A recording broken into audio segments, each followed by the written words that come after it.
अब ऐसी बात नहीं है कि जोसेफ स्टालिन ने सिर्फ बुरे काम करे, उसने एक अच्छा काम बहुत बढ़िया किया। 1928 में वो पंचवर्षीय योजना लेकर आया। ठीक है, देखिए कोई भी शासक हो, धन पैसा तो वो हमेशा ही चाहेगा। ठीक है, कोई भी हो, आप किसी भी स्टेज पर हो, यदि आपके पास धन नहीं है तो आप अपना रुतबा दिखाने में थोड़े असफल हो जाते हो। तो शासक कोई भी हो, तानाशाही राजतंत्री हो, लोकतांत्रिक हो, बट उसे धन की ज़रूर पड़ती है।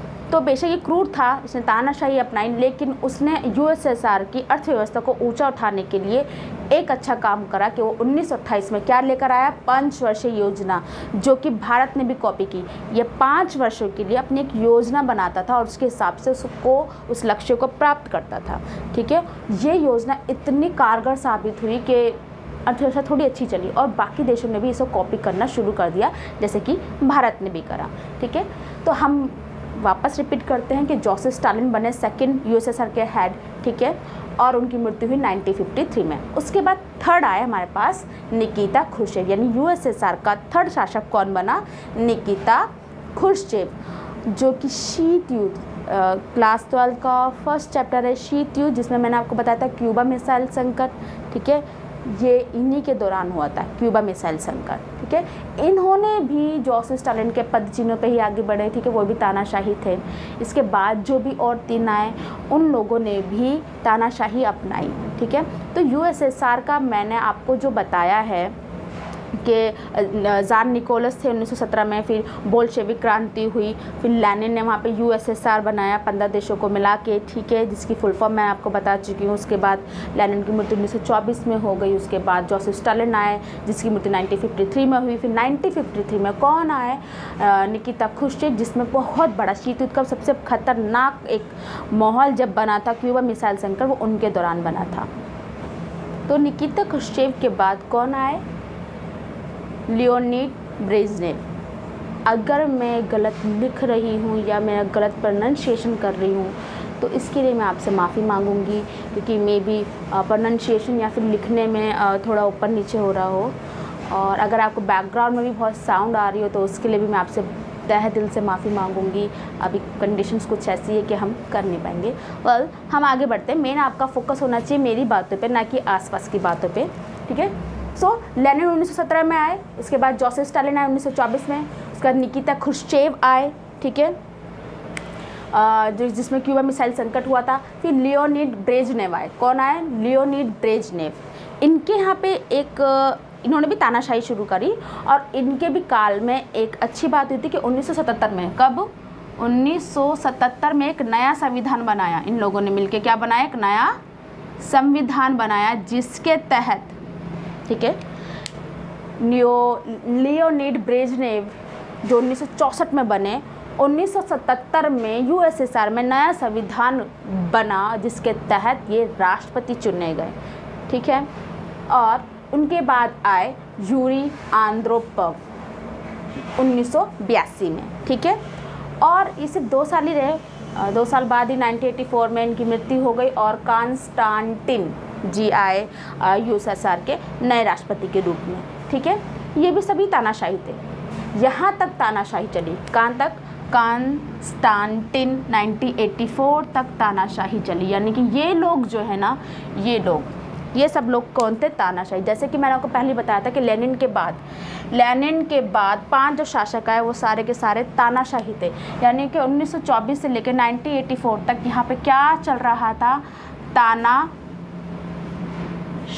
चल रही थी। ठीक है, तानाशाही। और उसके बाद 1985 में आए कौन, मिखाइल गोर्बाचेव। 1985 में मिखाइल गोर्बाचेव आए, जो कि लेनिन के ही विचारधारा से प्रभावित थे और वो भी यूएसएसआर को गणतंत्र ही बनाना चाहते थे। लेकिन ये बहुत लंबा टाइम था जो कि यूएसएसआर तानाशाही झेल रहा था और एकदम से बदलाव नॉट पॉसिबल। और सबसे बड़ी बात कि इसी समय के दौरान जनता बहुत ज़्यादा ही अग्रेसिव हो गई थी, बहुत ज़्यादा रोष उत्पन्न था उनके अंदर। वो अपनी सरकार से खुश नहीं थी, कम्युनिस्ट पार्टी का दबदबा इतना ज़्यादा था और अर्थव्यवस्था बहुत ज़्यादा गिर गई थी, बेरोज़गारी थी, महंगाई थी। जो शासक थे वो जनता पे ध्यान नहीं दे रहे थे। तो ऐसे में मिखाइल गोर्बाचेव जब उसको वापस सब सही करना चाहते थे, ऐसे में उनके सामने बहुत बड़ी चुनौती थी। ठीक है। और दूसरी, जब मैंने आपको बताया कि जो कि स्टालिन ने अपनी जो समिति बनाई थी उन लोगों को बहुत ज़्यादा फ़ायदा मिलता था और मिखाइल गोर्बाचेव को उनसे वो फ़ायदे कम करना और उनके साथ मेल जोल बनाना थोड़ा मुश्किल हो रहा था। लेकिन मिखाइल गोर्बाचेव ने फिर भी हार नहीं मानी और उसने जनता के हिसाब से शासन को थोड़ा सा बदलाव लाने के लिए 2 नई नीतियाँ लेकर आए, यानी 2 सुधार कार्य करने की कोशिश की, जिसे बोलते हैं पेट्राइस्का और ग्लासनोस्ट। ठीक है, उसको मैं आगे आपको समझाऊंगी, लेकिन हाल फिलहाल आपको ये सब उतारना चाहिए अपनी नोटबुक में, जो कि मैं आपको पहले बता चुकी। नोट्स आपको बनाना बहुत ज़रूरी है। यदि आप सुनते हो और समझते हो और उसको लिखते नहीं हो तो किसी काम का नहीं है। ठीक है, तो ये आपको लिखना ज़रूरी है।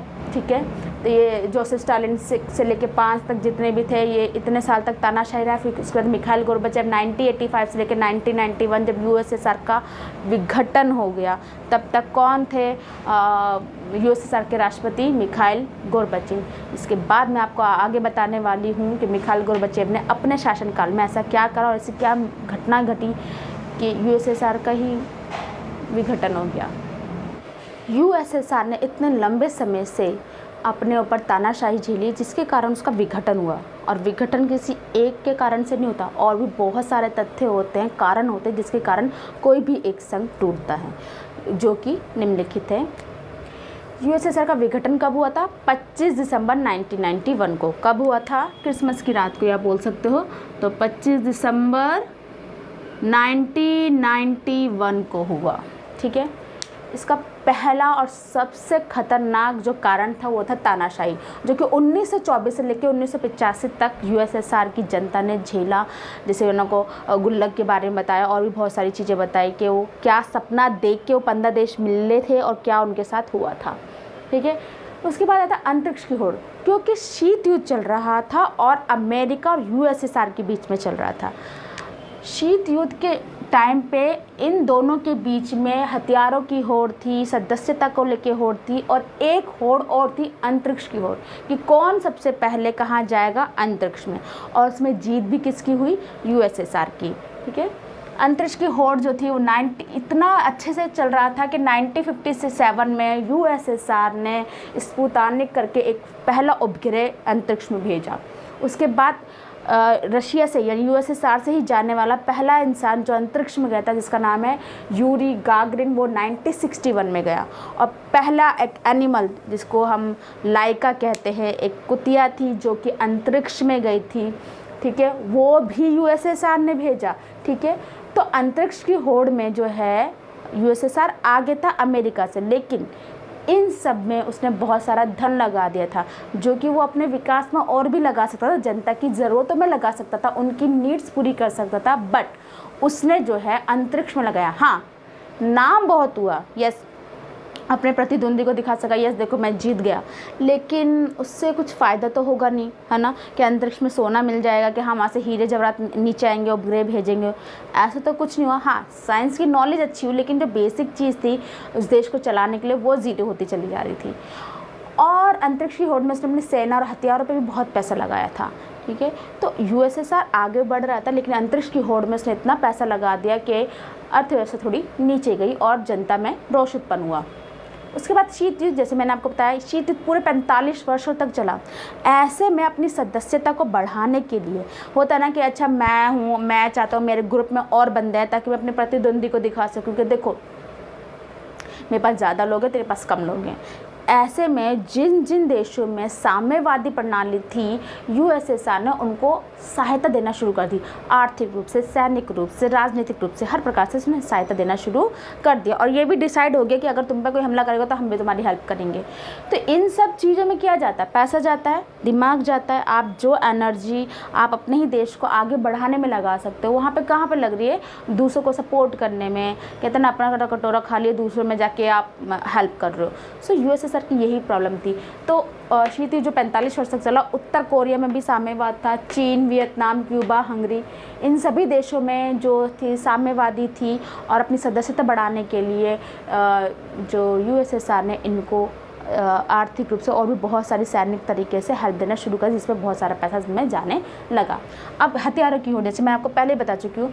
अब क्योंकि अमेरिका के पास परमाणु बम है, ओहो उसके पास 2 है तो मेरे पास 5 होने चाहिए। अच्छा उसके बाद 10 है तो मेरे पास ये होना चाहिए। अच्छा उसका बम जो इतना रेंज का है मैं इससे ज़्यादा करूँगा। ये जो होड़ थी ना यूएसएसआर की, उसे ले डूबी, क्योंकि उसमें भी पैसा लगता है ना।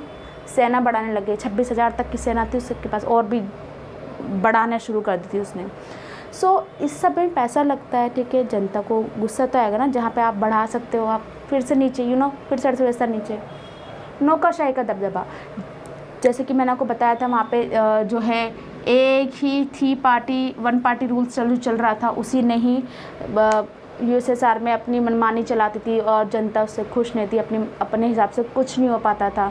तो नौकरशाही का दबाव ने भी एक बहुत बड़ा रोल प्ले करा सोवियत संघ के विघटन में।